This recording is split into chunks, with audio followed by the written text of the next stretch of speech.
العريش، شط العريش بقى وجماله وحلاوته. بص الناس ما شاء الله هناك عاملة ازاي، اللهم بارك. ما شاء الله اللهم بارك اللهم بارك.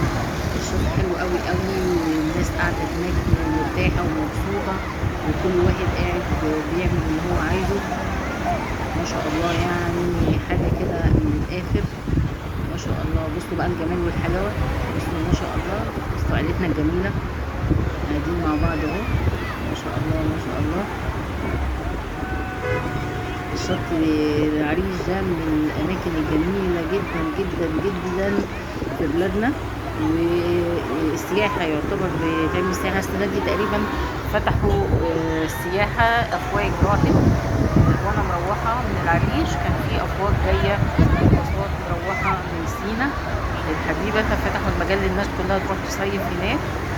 ممكن تحجزي عن طريق شركات او حاجه هناك بيحجزوا فبيدخلوك على طول. كل سنه وانتم طيبين. ده كان شط العريش، وان شاء الله اشوفكم فيديو جديد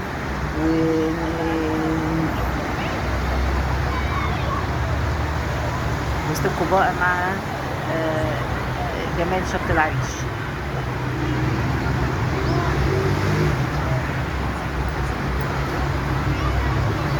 الله الله الله.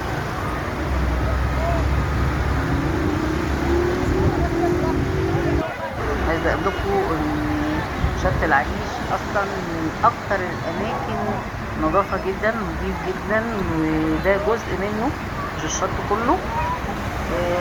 في شواطئ كتير تاني، ده شط من الشواطئ بتاعت العريش. في شواطئ تانية ملهاش حل، في خدمات كتير جدا فيها بيقدموها، وربنا يا رب ييسر الحال ويبقى في دايما المصيف حلو على قد الايد ومش غالي وزي الفل. والاسعار هناك كويسه جدا، الناس تعرف تشتري حاجه وتجيب، مش اسعار خياليه ولا حاجه. وكل سنه وانتم طيبين.